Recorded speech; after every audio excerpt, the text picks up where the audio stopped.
வணக்கம். தமிழ் ஃபுட் கார்னர்ல இன்னைக்கு முள்ளங்கி சட்னி பண்ண போறோம்.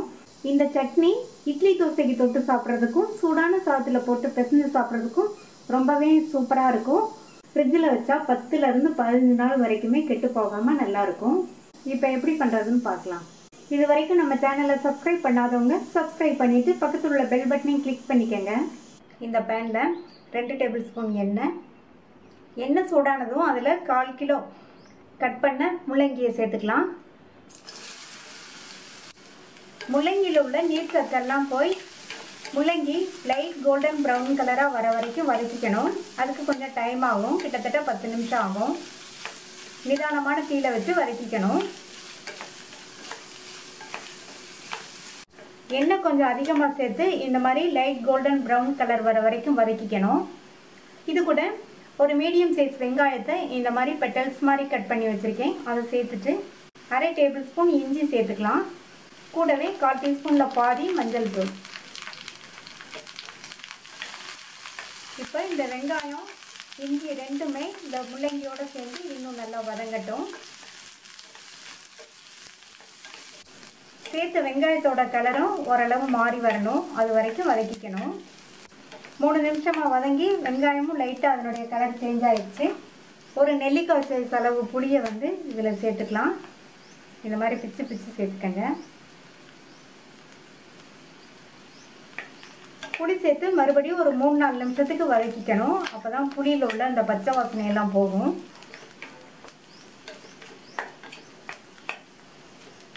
மூணு 4 நிமிஷமாக புளியும் நல்லா வதங்கிடுச்சு. இப்போ இதை ஒரு பிளேட்டில் எடுத்து வச்சு ஆற விட்டுறலாம். அதே கடாயில் 1/2 டேபிள் ஸ்பூன் எண்ணெய் சேர்த்து எண்ணெய் சூடானதும் அதில் 5 காஞ்ச மிளகாய், 2 காஷ்மீர் மிளகாய், இது எல்லாத்தையும் வறுத்துக்கணும். காஷ்மீர் மிளகாய் காரம் இருக்காது, சட்னிக்கு நல்ல கலர் கொடுக்கும். சப்போஸ் உங்கள்கிட்ட காஷ்மீர் மிளகாய் இல்லைன்னா காஞ்ச மிளகாவே கூட ஒன்று சேர்த்துக்கங்க.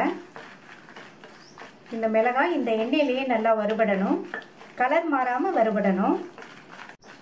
கருகிராமல் இந்த மாதிரி வறுத்துட்டு இது கூட 1 டேபிள் ஸ்பூன் கொத்தமல்லி விதை, 1/2 டீஸ்பூன் சீரகம், 1/4 டீஸ்பூன் மஞ்சள் தூள்.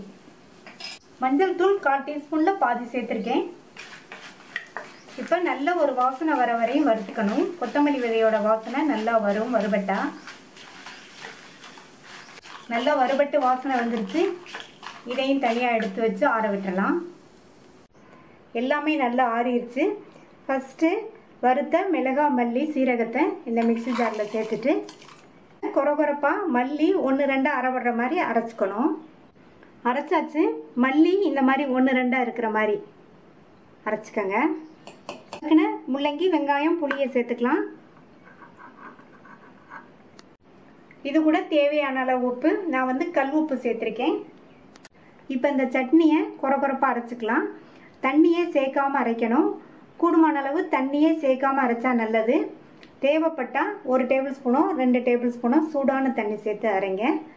பச்சை தண்ணி சேர்த்து அரைச்சிடாதீங்க. அரைச்சாச்சு. இந்த மாதிரி கொரகொரப்பாக அரைச்சிக்கங்க. நான் இதுக்கு தண்ணியே கொஞ்சம் கூட சேர்க்கலை. முள்ளங்கி வெங்காயத்தில் உள்ள தண்ணியே போதுமானதாக இருந்தது, தண்ணியே தேவைப்படலை. இப்போ இதை ஒரு பவுலுக்கு மாற்றி வச்சுட்டு தாளிப்பு போட்டுடலாம். தாளிப்பு போடுறதுக்கு 1/2 டேபிள் ஸ்பூன் நல்லெண்ணெய் சேர்த்துருக்கேன். வதக்குறது, தாளிக்கிறது எல்லாத்துக்குமே நல்லெண்ணெய் சேர்த்து பண்ணுங்கள். இந்த சட்னி நல்லாயிருக்கும். எண்ணெய் சூடாயிடுச்சு. அதில் 1 டீஸ்பூன் கடுகு, 1/4 டீஸ்பூன் சீரகம், அடுத்து கறிவேப்பிலை. தாளிப்பை இந்த சட்னியில் சேர்த்துடலாம். இந்த டேஸ்டான முள்ளங்கி சட்னியை ட்ரை பண்ணி பார்த்துட்டு உங்கள் கமெண்ட்ஸ் சொல்லுங்கள். தேங்க்யூ.